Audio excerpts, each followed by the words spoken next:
Baik, bismillah. Assalamualaikum warahmatullahi wabarakatuh. Innal hamdalillah nahmaduhu wa nasta'inuhu wa nastaghfiruh wa na'udzu billahi min shururi anfusina wa min sayyiati a'malina. May yahdihillahu fala mudhillalah wa may yudlil fala hadiyalah. Ashhadu an la ilaha illallah wahdahu la syarikalah wa ashhadu anna Muhammadan abduhu wa rasuluh. Ya ayyuhalladzina amanu taqullaha haqqa tuqatih wa la tamutunna illa wa antum muslimun.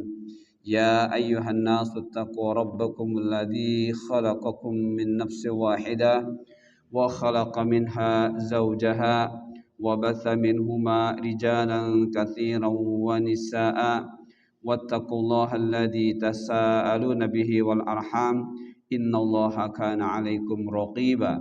Ya ayyuhalladzina amanu taqullaha wa qulu qawlan sadida yuslih lakum a'malakum wa yaghfir lakum dhunubakum wa may yuti'illaha wa rasulahu faqad faza fawzan 'azima. Amma ba'du fa inna asqal hadis kitabullah wa khairal hadi hadi Muhammad sallallahu alaihi wasallam wa syarral umuri muhdatsatuha wa kullu muhdatsatin bid'ah wa kullu bid'atin dhalalah wa kullu dhalalatin finnar. Ikhwah billah rahimakumullah, saudaraku yang senantiasa dalam curahan rahmat Allah. Alhamdulillah pada pagi hari ini Allah masih memberikan kepada kita nikmat yang besar, yaitu nikmat ilmu. Ugdu aliman au muta'alliman wala tagdu imma'atan. Mulailah kehidupan di pagi harimu dengan menjadi alim, menjadi penyampai ilmu, au muta'alliman atau pencari ilmu, alias kedua-duanya mengamalkan ilmu. Wala tagdu imma'atan, dan jangan menjadi orang yang ikut-ikutan. Nah, kita patut bersyukur kita masih bisa berada kembali di majlis ilmu. Baik, saudaraku yang Allah muliakan, kita akan lanjutkan sub pokok bahasan dari hadis yang ke-10 ini, yaitu tentang bahwa Allah tidak mau menerima, tidak akan menerima kecuali yang halal, yang thayyib. Apa saja yang dimaksudkan yang Allah tidak mau menerima kecuali yang halal, yang thayyib? Apakah hanya terkait dengan masalah duniawiyah, makanan, minuman, pakaian? Apakah itu saja? Tidak, ya. Ternyata semua yang menjadi bagian dari kehidupan kita di dunia, yang semuanya adalah untuk akhirat, itu bukan hanya masalah fisik duniawiyah, bukan, tapi juga masalah amal ibadah. Kebanyakan orang, ya, terlebih prihatin jika itu ada di benak kaum muslimin. Ketika bicara halal, ketika bicara haram, itu hanya bicara masalah duniawiyah. Nah, itu bentuk keprihatinan. Padahal tidak demikian. Masalah praktek-praktek beramal agama itu pun masuk dalam bahasan halal haram. Nah, insyaallah di kesempatan pagi ini kita akan bahas, ya, hal-hal tersebut. Nah, di sini perintah memperhatikan yang baik atau yang thayyib mencakup 3 hal atau 3 permasalahan.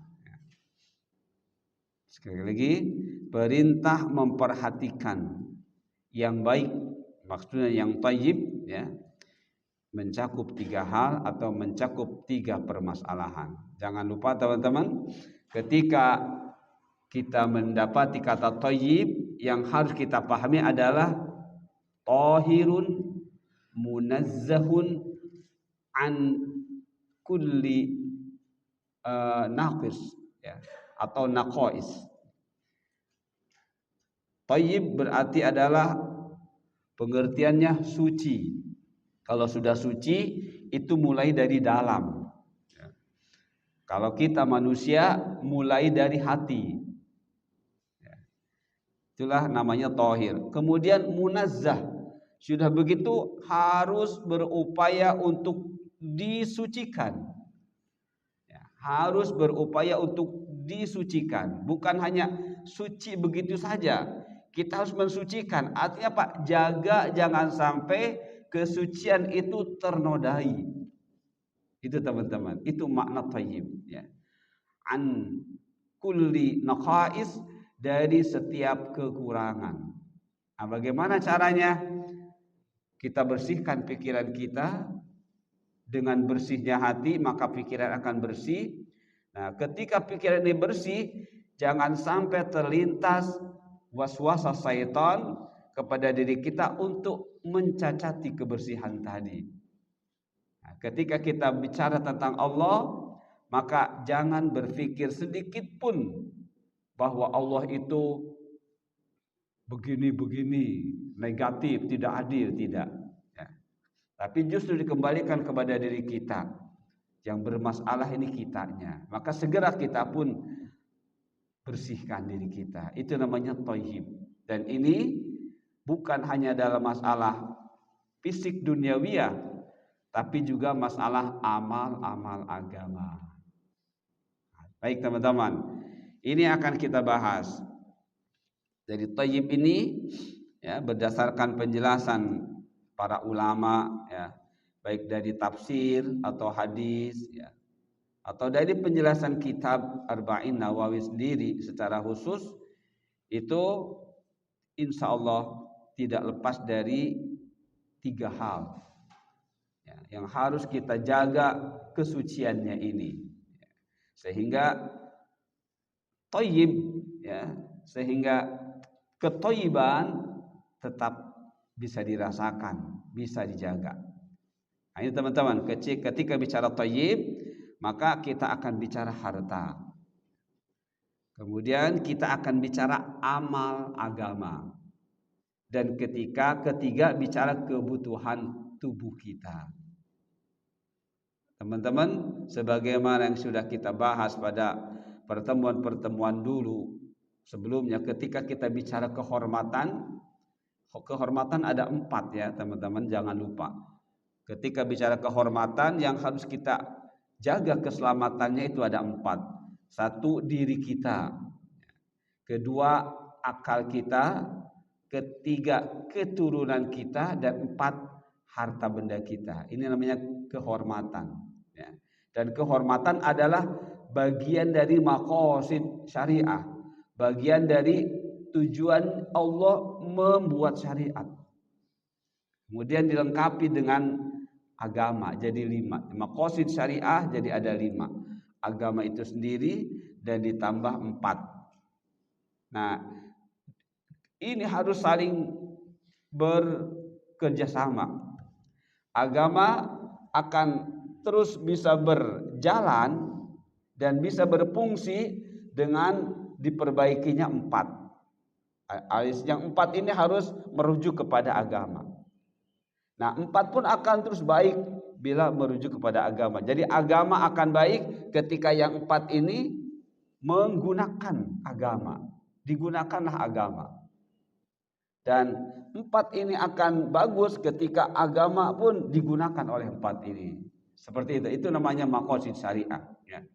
Nah, di dalam thayyib itu enggak lepas dari keberadaan kehormatan ya, kehormatan. Dan kehormatan artinya, masih ingat teman-teman, alladzi la yahillu intihaquhu. Kehormatan adalah sesuatu yang tidak boleh alias yang haram dirusak.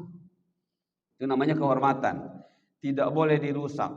Justru harus dijaga keterpujiannya, dijaga nilai-nilai positifnya. Itu namanya kehormatan. Nah, 4 ini harus kita jaga terus untuk menjaganya dengan agama ini, dengan syariat Allah. Nah, teman-teman baik ya. Apa yang akan kita dapati dari bahasan harta, beramal agama, dan kebutuhan tubuh terkait dengan kata thayyib ini, kita lihat satu persatu. Ini teman-teman, ketika bicara harta, ya, maka Allah menyuruh kita itu harus menjadi birron, harus menjadi kebaikan. Nah, sinonimnya thayyib. Jadi teman-teman boleh mengatakan thayyib itu adalah albir, boleh. Ya. Albir adalah thayyib sinonimnya, walaupun mungkin nanti ada pengertiannya berbeda-beda, tapi sebenarnya sama. Ya, sama. Ingat selalu kaidah idza ijtama'a tafarraqa wa idza tafarraqa ijtama'a. Ketika bersatu jadi berpisah-pisah. Ketika berpisah-pisah menjadi bersatu. Artinya saling mendukung. Ketika hanya satu, yang lain tidak disebut harus ada di dalamnya. Ketika disebut semuanya, pengertian masing-masing harus dipahami. Itu namanya idza ijtama'a tafarraqa wa idza tafarraqa ijtama'a. Nah, ketika bicara harta, itu harus bicara albir, harus bicara kebaikan, harus bicara thayyib. Apa yang kita pahami dengan albir, kebaikan? Pertama, harta benda kita harus menjadi rahmat. Harus menjadi rahmat. Apa yang kita pahami ketika bicara rahmat?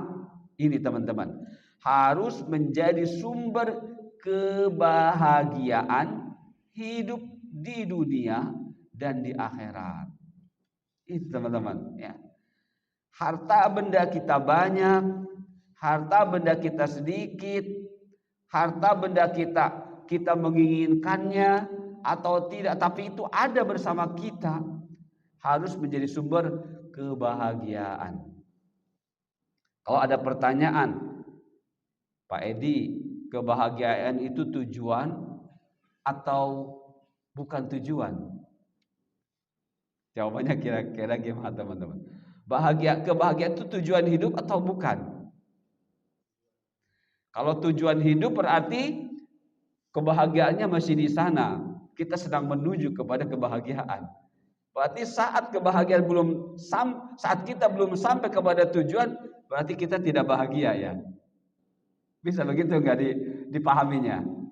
Begitu ya? Kalau kebahagiaan jadi tujuan, berarti kita sedang menuju kepada ketika belum sampai kepada tujuan, berarti kita enggak bahagia. Kalau begini bahaya. Nah, berarti kebahagiaan itu bukan tujuan, tapi kebahagiaan itu perjalanan hidup, teman-teman. Kebahagiaan itu perjalanan hidup, bukan semata-mata tujuan hidup. Jadi bersama harta benda yang Allah berikan, setiap saat kita harus merasakan bahagia. Harus merasakan bahagia. Jangan karena ketika harta sedikit kita sedih, kita menderita. Ketika banyak kita bahagia, berarti belum birran, belum menjadi kebaikan buat kita. Ya. Jadi sekali lagi, jadikanlah apa yang Allah berikan kepada kita, sedikit atau banyak, ya, diinginkan atau tidak, tetap harus menjadi rahmat, ya, harus menjadi rahmat buat kita. Begitu teman-teman. Yang kedua, harus menjadi manfaat, ya, harus menjadi manfaat. Manfaat atau nikmat, apa yang kita pahami ketika harta benda kita ini harus menjadi manfaat, harus menjadi wasilah untuk mengantarkan diri kita sebagai hamba Allah kepada tujuan hakikat hidup. Tujuan hakikat hidup apa teman-teman? Tadi bukan kebahagiaan. Tujuan hakikat hidup adalah surga. Ya, mencapai surga. Nah, kalau dalam hidup ini adalah beribadah. Ya. Beribadah. Tujuan hakikat hidup adalah ibadah. Berarti ibadah itu harus setiap detik. Ya. Setiap detik kita bersama tujuan hidup kita. Apa itu? Beribadah. Yang nanti setelah terakumulasi, hasilnya nanti hakikinya adalah di surga, di akhirat, menuju masuk ke dalam surganya Allah. Nah, jadi jadikanlah apa yang kita miliki wasilah untuk menjadikan diri kita bisa beribadah. Dan ibadah tidak ada nanti aja ibadahnya, enggak ada. Ya, tidak ada istilah ibadah itu ditunda, enggak ada. Ya saat ini, detik ini harus ibadah. Ya. Karena memang kita diciptakan oleh Allah untuk beribadah. Maka jadikan tiap detik ini diisi oleh kita dengan nilai, dengan amal-amal yang bernilai ibadah. Itulah namanya manfaat. Ya, itulah namanya manfaat. Maka teman-teman masih ingat ketika Allah menceritakan bagaimana karakter hamba-hamba Allah yang ulul albab itu selalu mengucapkan Rabbana ma khalaqta hadza batila. Ya kan? Subhanak fakina adzabannar. Begitu teman-teman. Para ulul albab itu Allah ceritakan karakternya yang begitu mulia, yang sangat mulia, selalu mengucapkan Rabbana wahai Rabb. Ya. Ma khalaqta hadza batila. Apapun yang kau ciptakan tidak ada yang batil. Tidak ada yang sia-sia. Berarti maksudnya manfaat. Harus mendatangkan dan harus berusaha dicari manfaatnya.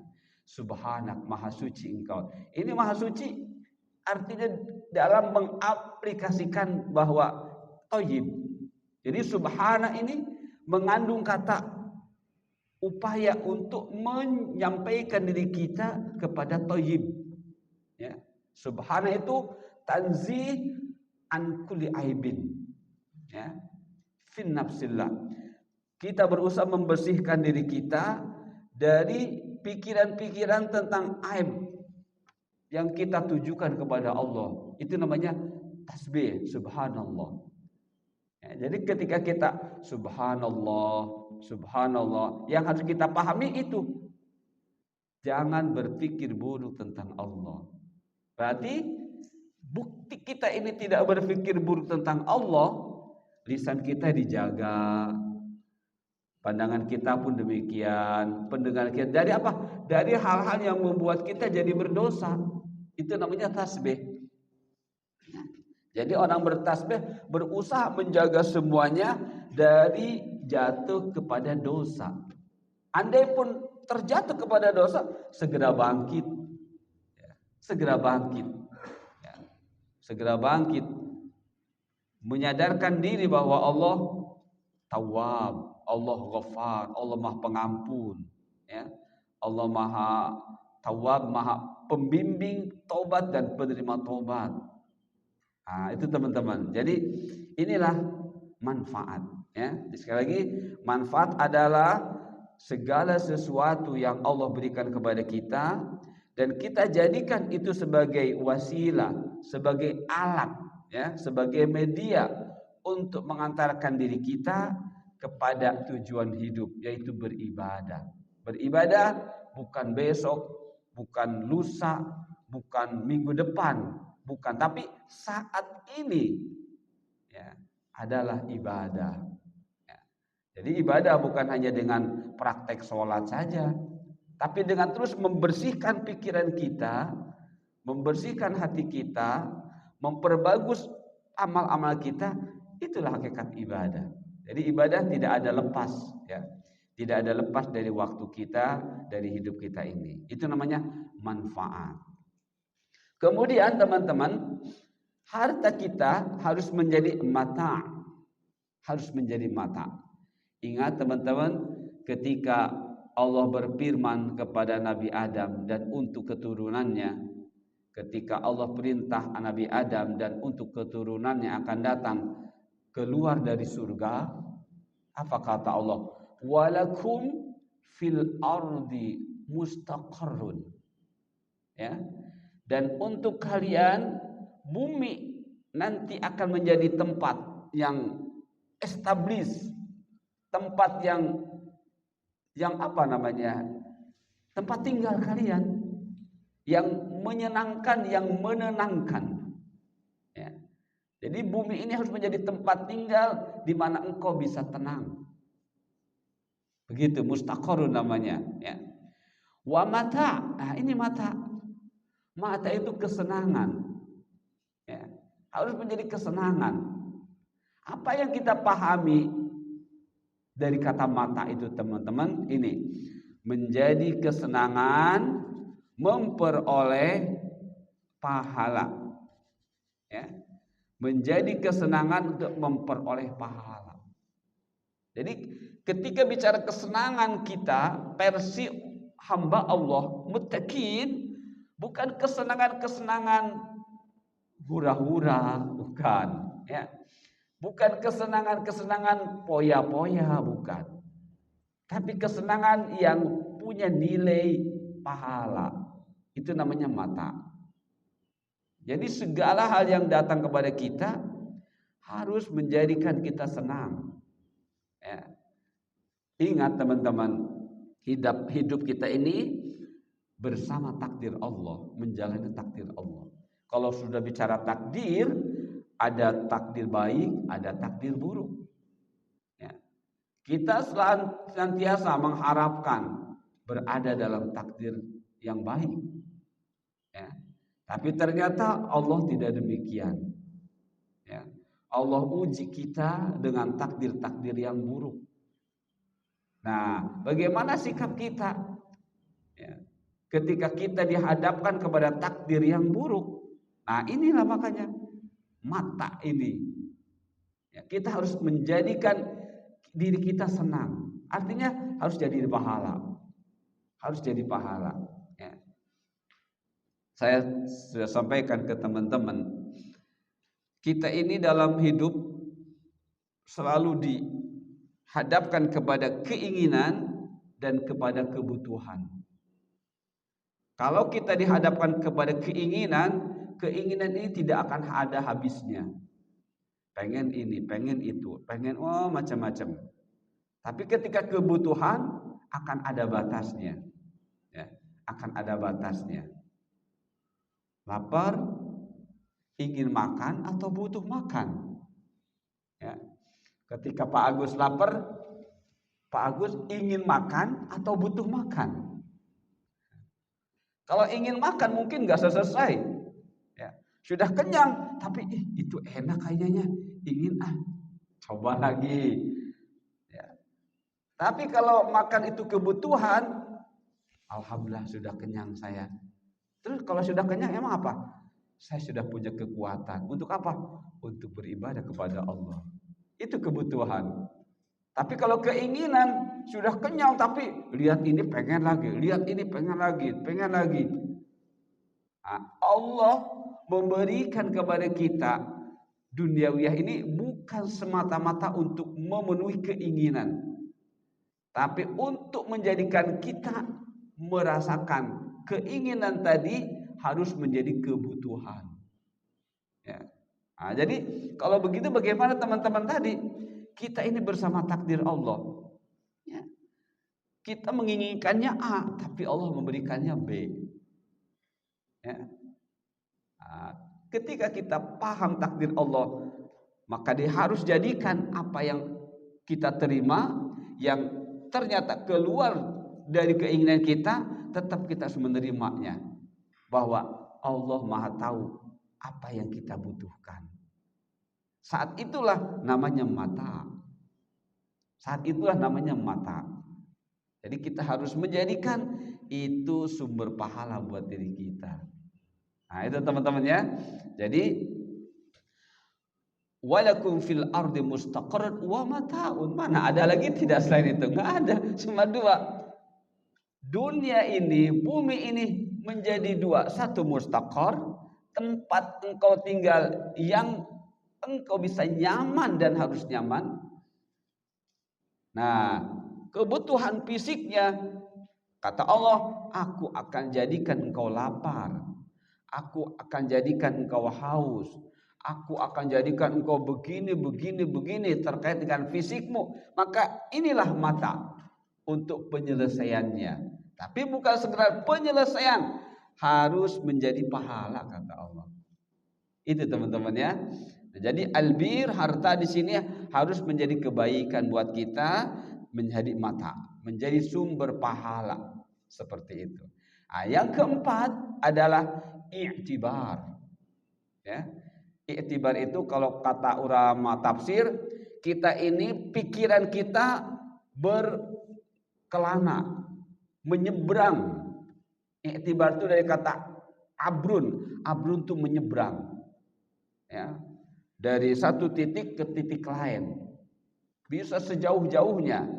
Nah, dengan menyeberang ini mendapatkan sesuatu yang baru. Nah, i'tibar ini dimaksudkan kita ini, pikiran kita disuruh menyeberang, suruh berkelana untuk mendapatkan masukan-masukan ilmu yang baru.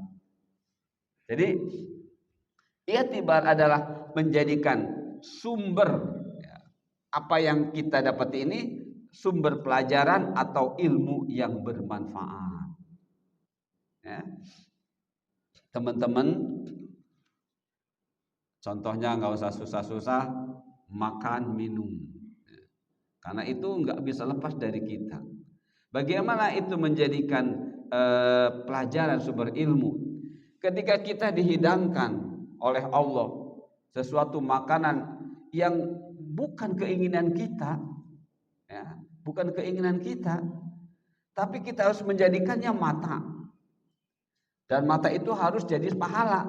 Maka untuk bisa dapat pahala harus pakai ilmu, ya. Untuk dapat pahala itu harus pakai ilmu. Oh, bagaimana makan supaya dapat pahala? Padahal makanan ini tidak saya sukai. Apa kata sahabat ketika bicara Rasulullah terkait dengan makanan? Idza staha akala wa idza kariha taraka. Gitu kan?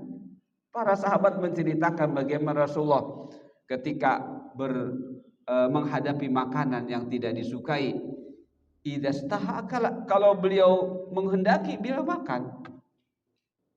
Wa idza kariha, kalau tidak suka, tidak berkomentar yang buruk, taraka, tinggalkan saja. Begitu teman-teman. Nah, ketika kita harus memakannya, walaupun itu kita tidak menyukai, tapi kita berusaha memakannya, selalulah sebagaimana kita menikmati sesuatu yang kita sukai. Apa? Bismillah. Ya. Begitu, ikuti etika-etika makan minum yang Rasul ajarkan. Itu namanya i'tibar. Ya. Jadi menjadikan kita terus dapat ilmu, menjaga ilmu. Jadi i'tibar itu mendapat ilmu baru, menjaga ilmu yang sudah ada. Itu namanya i'tibar. Nah, inilah yang Allah inginkan dari harta benda yang Allah berikan kepada kita. Jadikanlah harta benda yang ada pada diri kita kebutuhan, walaupun berawal dari keinginan asalnya. Gitu. Baik. Untuk mengecek tentang 4 hal ini, teman-teman silahkan dibuka saja tafsir, di antaranya tafsir As-Sa'di atau As-Sa'di, surah Al-Baqarah ayat 29, ya. Mudah-mudahan tafsir ini mewakili kitab-kitab tafsir yang lain. Di situ diterangkan, ya. Jadi jangan lupa apa yang kita terima dari Allah harus menjadi rahmat, menjadi manfaat, menjadi mata, menjadi i'tibar. Bir adalah kebaikan buat dari kita. Baik, berikutnya Rasulullah SAW mengingatkan kita teman-teman, ya, terkait dengan harta benda ini. Di akhir zaman Rasulullah SAW mengingatkan kepada kita dari nubuahnya, ya, dari mukjizat nubuahnya. Rasul mengingatkan, kata beliau, ya'ti 'alan nasi zamanun la yubalil mar'u ma akhadha minhu aminal halali aminal haram. Begitu, ya. Jadi mukjizat nubuahnya, ya, mukjizat kenabiannya, Rasul menyampaikan untuk kita agar kita bisa menjaga diri dari yang akan merusak thayyib, merusak kebaikan dari harta benda yang kita miliki dari Allah ini. Apa kata Rasulullah? Akan datang suatu masa kepada manusia yang pada masa tersebut ya, seorang itu tidak mempedulikan, jadi keadaannya ya, keadaan orang tersebut tidak mempedulikan apa yang dia peroleh, apakah dari halal atau dari yang haram. Seperti itu ya. Atau karakter orang tersebut di masa tersebut akan tidak memperhatikan halal atau haram. Begitu teman-teman ya.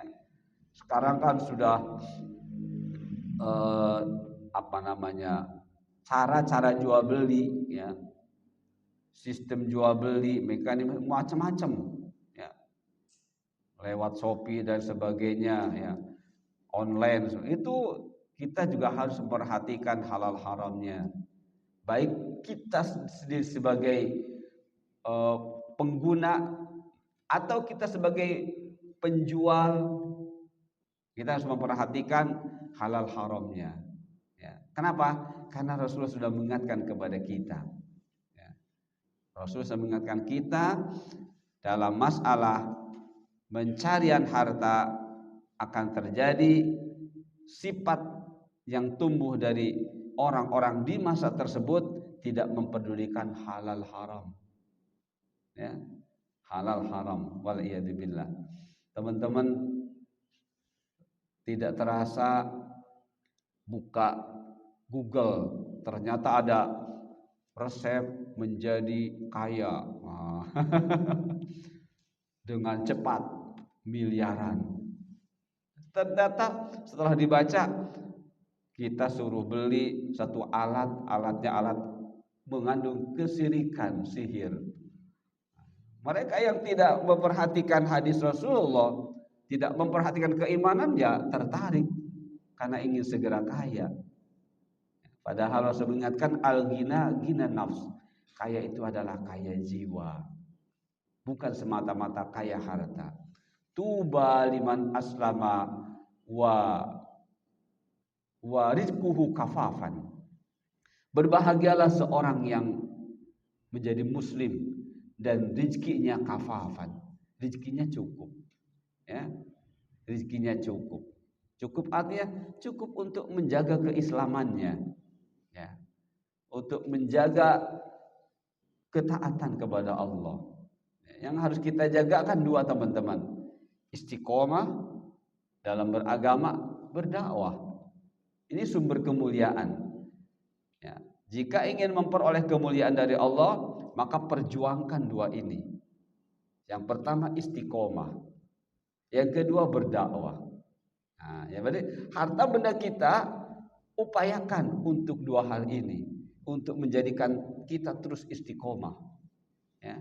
Istiqomah artinya luzumu ta'ah, tetap komitmen dalam ketaatan kepada Allah. Nah, ini teman-teman ya. Jadi ya'ti 'alan nas zamanun la yubali al-mar'u ma akhadha minhu aminal halal am haram. Apa kata orang-orang yang berpikirnya singkat, tidak memperdulikan benar atau salahnya? Sekarang ini zaman edan. Zaman edan. Kalau kita nggak ikut edan, kita nggak dapat bagian, katanya. Wa'iyadzubillah. Ya, seperti itu. Artinya mereka mengikuti orang banyak, bukan mengikuti kebenaran. Ya. Jadi prinsip kita, ikutilah kebenaran, walaupun ternyata kita harus bertentangan. Ya. Jangan mengikuti karena kita melihatnya itu mayoritas. Ya. Jadi orang cerdas itu tidak melihat karena banyaknya orang melaksanakan. Orang cerdas itu melihat benar atau tidak. Begitu teman-teman ya. Maka Rasul menasihati, badiru bil a'mali. Ya, segeralah beramal yang saleh. Ya, untuk membentengi diri kita agar tidak jatuh kepada yang haram. Wa'iyadzubillah. Kemudian teman-teman, kullu jasadin nabata min suhtin fannaru aulabi. Ya. Jadi kullu jasadin nabata min suhtin fannaru aulabi. Setiap tubuh yang tumbuh dari yang haram, maka neraka lebih utama baginya. Nah, ya, sedikit ini nggak apa-apalah. Terkadang begitu. Dan teman-teman, bicara halal haram, haram itu ada dua macam, teman-teman. Ya, ada haram secara zati, ada haram secara ma'nawi. Ya. Haram secara zati seperti yang sudah secara nas, secara zat diharamkan oleh Allah. Anjing, ya, babi, itu haram, ya. Atau hewan-hewan yang bercengkram, ya, itu diharamkan oleh Allah. Itu secara zati. Ada haram secara maknawi. Ini yang harus kita hati-hati, ya. Contoh teman-teman, haram secara maknawi. Ya. Kaidahnya ulama fikih sudah membuatkan buat kita. Al aslu baqa'u ma kana ala ma kana. Hukum asal adalah kembalikan kepada hukum sebelumnya. Nah, teman-teman, mohon maaf ketika kita melihat sebuah acara yang tidak dicontohkan oleh Rasul, karena agama syariat tidak memerintahkannya. Nah, apapun yang asalnya halal berupa makanan, minuman yang kemudian dihadirkan untuk acara tadi, maka hukumnya jadi haram. Itu namanya haram secara maknawi. Maka bagaimana sikap kita kalau melihat makanan-makanan, minuman yang ada di acara yang tidak ada contohnya, jangan makan. Ya. Kenapa? Itu namanya haram secara maknawi. Nah, kita sedang membahas thayyib, ya, maka kita harus menjaga diri kita. Jangan sampai karena kan sayang, kan asalnya halal. Benar, asalnya halal. Tapi karena bergabung dengan sesuatu yang haram, maka menjadi haram. Disebut haramnya secara maknawi. Nah, ini teman-teman, inilah yang harus kita pahami dari membahas thayyib ini. Ya. Jadi orang yang benar-benar komitmen dalam kebenaran itu akan bertentangan. Akan merasakan pertentangan itu. Dan itu konsekuensi. Ya. Konsekuensi setiap orang yang ingin benar-benar luzum ta'at, yang ingin istiqomah. Begitu teman-teman ya. Jadi kullu jasadin nabata min suhtin fannar aulabi. Setiap jasad, setiap tubuh yang tumbuh dari suhat adalah al-haram, fannar aulabi, neraka lebih utama tempatnya. Nah, baik. Baru satu. Nah, sekarang beramal agama teman-teman. Sekarang beramal agama, ya. Tadi harta, mudah-mudahan cukup mewakili, ya, pikiran kita untuk berjaga-jaga dari hal-hal yang bisa merusak thayyib dari harta kita. Sekarang beramal agama. Apa yang harus kita pahami teman-teman ketika bicara thayyib dalam masalah beramal agama? Ini teman-teman, saya ingatkan kembali ketika bicara agama, agar kita bisa beragama dengan benar, maka agama itu unsur-unsurnya seperti ini. Bicara agama, bicaralah 5 hal. Ya.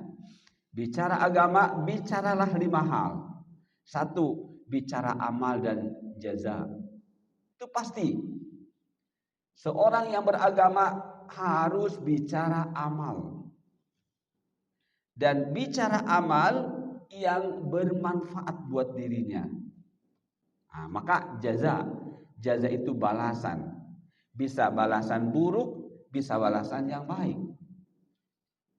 Maka orang yang beragama tidak ada yang ditargetkan oleh syariat, oleh agama tersebut kecuali beramal.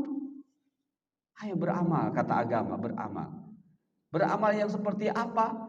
Yang mendatangkan bir, mendatangkan thayyib, mendatangkan pahala, mendatangkan kebaikan lagi. Baik di dunia, terlebih nanti di akhirat. Nah, itu bicara agama. Yang kedua, jangan lupa bicara agama, bicara khudu' dan dzul selalu teman-teman. Ya. Khudu' adalah rasa tunduk, dzul rasa hina. Tunduk dan hina ini merupakan dua sifat dasar dari seorang abdun, dari seorang hamba. Ya. Jadi kalau kita ingin menjadi abdun, menjadi abdullah, maka kita harus memperjuangkan dua sifat dasar ini, khudu' dan dzul. Bagaimana kita memahami apakah kita sudah khudu' atau belum? Lihat amal-amalan kita secara lahiriah. Ya. Jadi untuk melihat kita ini sudah khudu' atau belum, lihat amalan lahiriah kita. Bagaimana sholat kita? Sudahkah gerakan-gerakan sholatnya mencontoh Rasul? Sudahkah ketika makan minum, etika-etika makan minum mencontoh Rasul? Berusahakah lisan kita untuk kita jaga agar tidak keluar dari lisan ini kecuali yang Allah sukai? Mata, penglihatan kita, apakah kita sudah menjaganya dari melihat hal-hal yang selain yang Allah sukai? Begitu juga pendengaran, begitu juga kaki dan semuanya. Ya, itu namanya khudu. Ya, jadi khudu adalah rasa tunduk kepada Allah melalui gerakan-gerakan lahiriah kita, yang semuanya tidak lain kecuali mengharapkan ridha Allah. Itu namanya khudu. Nah, khudu ini tidak akan bisa tumbuh teman-teman kecuali dengan dzul. Dzul itu merasakan dirinya hina kepada Allah. Maka kalau seorang hamba sudah merasa hina, dia akan siap diapakan pun oleh Allah. Nah, dua sifat inilah sifat dasar. Jika salah satu hilang dari dua ini, tidak akan menjadi Abdullah, tidak akan menjadi hamba Allah. Ya. Nah, khudu' dan dzul ini muncul dari khusu'. Khusu' itu sama artinya ketundukan, rasa takut, tapi di dalam, ya, di dalam batin, di dalam hati. Diekspresikan namanya khudu'. Seperti itu teman-teman ya. Nah, itu bicara agama. Kemudian bicara agama, bicara taat. Ya. Selalu ingat ketika bicara taat, dua kata kuncinya at-tauhid wa ittiba'us sunnah.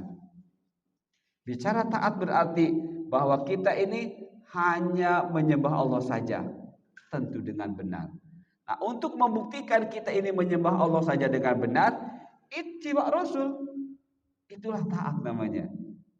Jadi kalau kita mengklaim diri kita taat, tapi pada kenyataannya amalan kita dalam beragama ini banyak bertentangan, belum taat itu namanya. Ya, belum taat. Nah, kemudian syariat, sumber dalil. Ya, syariat ini sebagai sumber dalil. Ya, sumber dalil. Ada dalilnya, amalkan. Tidak ada, jangan. Nah, dari 4 yang kita perjuangkan ini, semuanya adalah untuk nanti akhirat. Hisab, hari perhitungan untuk akhirat. Nah, kalau orang sudah ingat selalu kepada akhirat, takut azab Allah, takut tidak dimasukkan ke dalam surga, ini akan menumbuhkan kekuatan.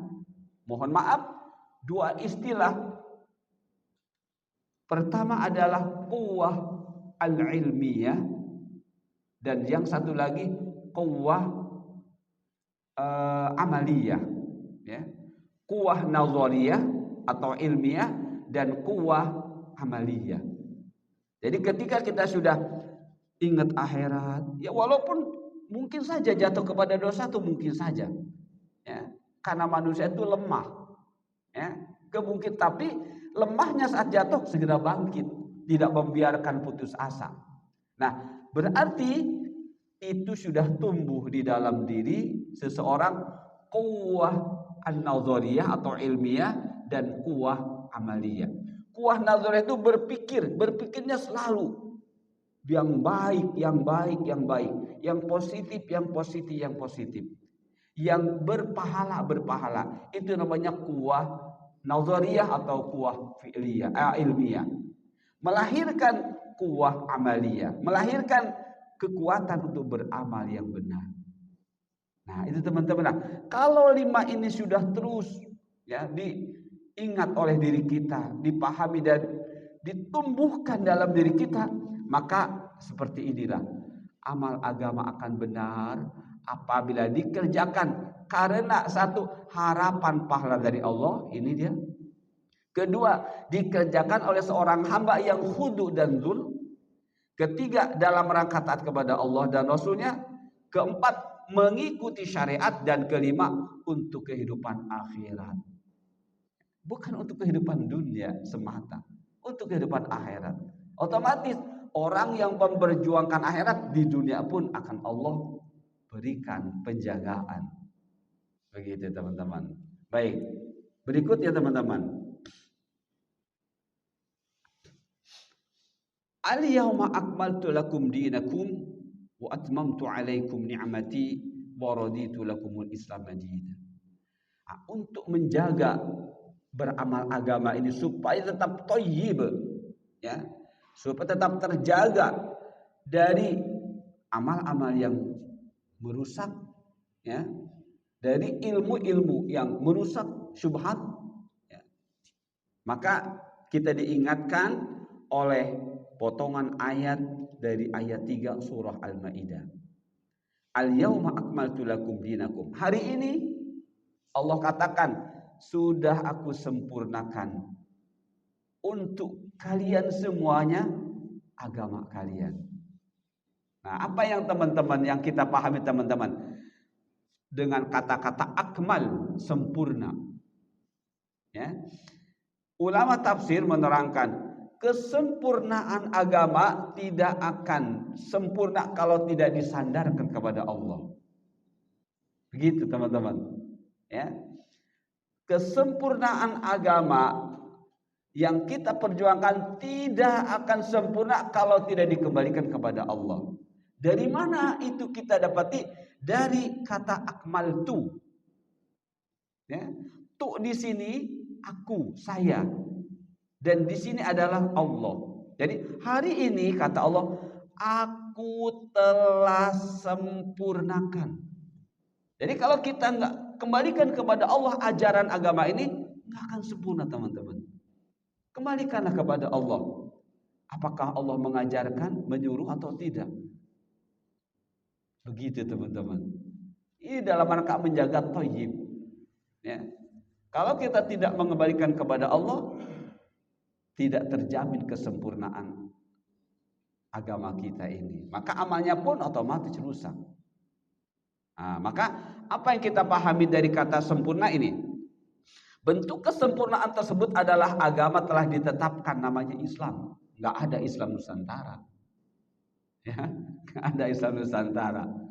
Nggak ada Islam ini, Islam itu nggak ada. Udah Islam saja. Kalau ditambah-tambah Islam Nusantara, Islam ini sudah berarti tidak mengembalikannya kepada Allah, maka tidak sempurna. Ya, jadi kemudian akidahnya Islam, sudah akidahnya Islam. Akidah itu apa teman-teman? Akidah itu ilmu yang sudah dipahami dengan benar dan kuat dan letaknya di dalam hati. Dan mendorong kita untuk beramal. Itulah akidah. Itulah akidah teman-teman.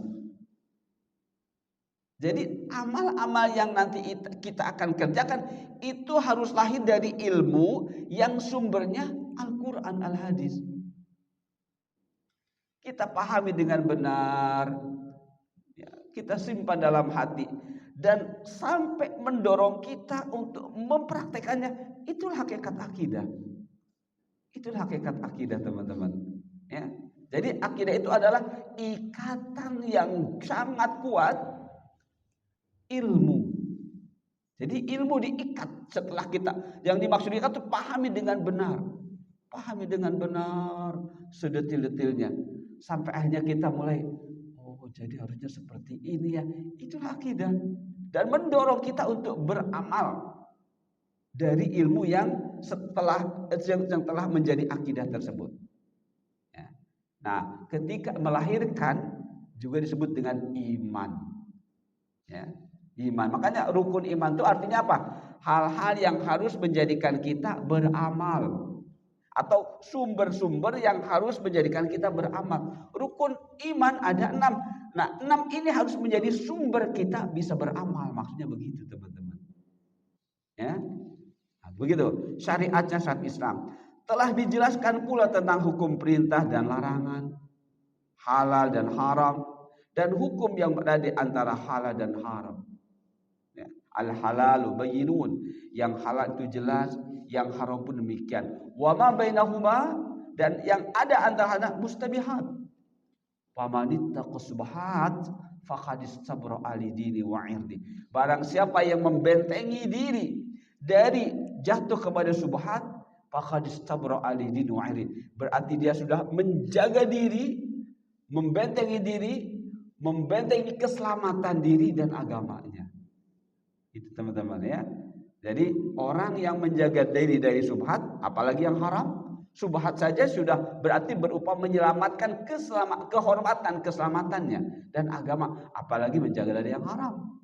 Subhat saja Rasulullah mengingatkan berarti sudah menjaga keselamatan kehormatannya dan menjaga keselamatan agamanya. Nah, gitu. Kemudian yang dimaksud sempurna, maka dengan dinyatakan sempurna berarti sudah lengkap. Dan jika sudah lengkap maka tidak perlu lagi tambahan. Jika sesuatu telah dinyatakan sempurna kemudian tambah-tambah, maka akhirnya menjadi tidak lagi sempurna. Begitu, teman-teman. Itu yang kita pahami dari al-yauma akmaltu lakum dinakum. Baik, yang sedikit lagi. Nikmat yang kedua, al-yauma akmaltu lakum wa atmamtu alaikum ni'mati. Nikmat. Dan aku sempurnakan, ya, aku lengkapi nikmat.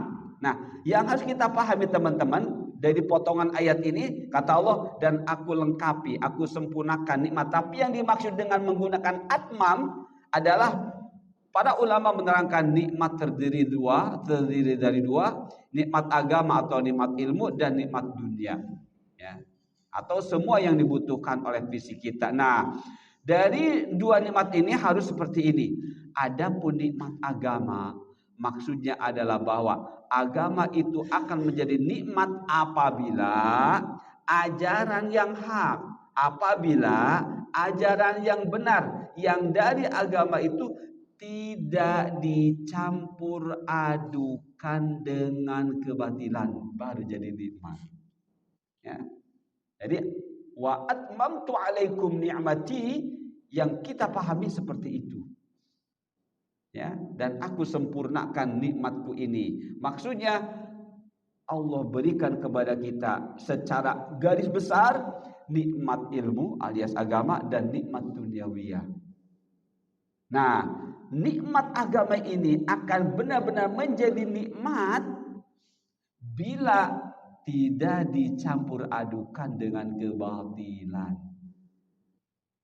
Sekarang kita bisa melihat, teman-teman, oh ternyata ketika kita melihat diri kita beramal yang tidak benar, berarti kita sedang merusak nikmat, kesempurnaan nikmat Allah. Ya, kita sedang merusak kesempurnaan nikmat yang Allah berikan kepada kita. Baik, dikit lagi, teman-teman, ya. Nah, dikit lagi. Sekali saya baca lagi. Nikmat agama ya adalah bahwa adapun nikmat agama maksudnya bahwa agama itu akan menjadi nikmat apabila ajaran yang hak yang benar yang dari agama itu tidak dicampur adukan dengan kebatilan. Terakhir teman-teman, terakhir alhamdulillah pas waktunya, yang dimaksud Allah ridho bahwa Islam itu sebagai agama untuk sekalian, untuk kita maksudnya adalah satu, jika pemeluk Islam itu istiqomah, ya. Jika pemeluk Islam itu istiqomah, yaitu senantiasa bertakwa dan dari ketakwaannya melahirkan kebaikan-kebaikan alias ihsan, ya. Kedua, Islam yang diridhoi oleh Allah adalah Islam yang khusus. Apa maksud Islam khusus itu? Islam yang dibawa oleh Nabi Muhammad sallallahu alaihi wasallam. Itu teman-teman, ya. Jadi mohon maaf sekali lagi, tidak ada Islam Nusantara. Islam tidak ada. Ya, tidak Islam yang dibawa Rasulullah. Ya. Kita tidak melihat Rasulullah orang Arab atau tidaknya. Kita melihat beliau adalah utusan Allah. Ya. Teman-teman coba lihat tafsir dari ayat dari surah Al-Isra yang berbunyi walaqad karramna bani Adam. Sungguh kami telah muliakan Bani Adam. Kita ini dimuliakan. Di antara tafsir yang disampaikan untuk memuliakan Bani Adam, diberinya ilmu, sumbernya Al-Quran hadis, diutusnya Rasul, dan Allah buka kesempatan untuk hamba-hambanya menjadi wali-wali Allah. Itu dan berkemuliaannya. Dan di samping Allah berikan harta benda. Ya, jadi kalau kita ingin melihat kemuliaan, target kemuliaan, satu, Allah utus Nabi, utus Rasul. Jadi kalau kita tidak mengikuti Nabi, tidak mengikuti Rasul, berarti kita nggak memuliakan diri kita. Ya, nggak memuliakan diri kita. Ikuti Rasul, ikut dalam rangka memuliakan diri kita. Kemudian ilmu, sumbernya Al-Quran hadis, ikuti Al-Quran hadis. Dan upayakan kita menjadi wali Allah dengan mengikuti Rasulullah. Jadi kalau sudah menjadi wali Allah, mengikuti Rasulullah, tidak akan menyaingi Rasul. Tidak akan menyaingi Rasul. Sekarang itu terjadi wali menyaingi Rasul. Ya, teman-teman kalau buka YouTube coba. Ya, kalau kita nggak hati-hati, itu terkadang kita, ya Allah kok seperti ini banget. Wali menyaingi Rasul. Rasul baca Quran, khatam Quran itu nggak pernah sehari 10 kali. Sehari semalam ada nggak teman-teman mendapati hadis Rasulullah menghatamkan Al-Quran sehari semalam 10 kali? Ada nggak? Nggak ada. Ini ada seorang wali menghatamkan Al-Quran sehari semalam 3.600. 3.600 menghatamkan Al-Quran sehari semalam. Rasulullah aja nggak pernah. Bahkan kata Rasulullah, orang yang menghatamkan Al-Quran kurang dari 3 hari, kau yang lebih faqihin, nggak paham. Jadi minimalnya tuh 3 hari. Itu orang Arab, itu sahabat Rasul yang sudah paham bahasa Arab. Bagaimana kita? Itu teman. Jadi wali Allah tidak akan menyaingi Rasul. Tapi kalau wali di luar wali Allah itu menyaingi Rasul. Bisa baca Quran sehari semalam 3.600. Masuk logika apa enggak teman-teman? Ya. Nah, maka Allah sediakan jika ingin mulia jadilah wali-wali Allah. Caranya apa? Ikuti Rasul sallallahu alaihi wasallam. Baik teman-teman, alhamdulillah itu saja yang bisa kita bahas pada kesempatan Sabtu ini, pagi ini. Berarti masih tersisa satu teman-teman ya, kebutuhan jasad, ya, kebutuhan tubuh, ya. Jadi dari 3 hal ini, ya, yang menjadi perhatian dari syariat untuk kita perhatikan. Pertama harta, kedua amal agama. Yang ketiga kebutuhan tubuh, kita bahas Sabtu depan biidznillah insyaallah. Itu saja yang kita bahas. Mudah-mudahan Allah bimbing kita terus untuk menjaga diri kita, amal kita, harta kita, kebutuhan kita dalam keadaan thayyib. Subhanakallahumma bihamdika asyhadu an la ilaha illa anta astaghfiruka wa atubu ilaik. Wassalamualaikum warahmatullahi wabarakatuh.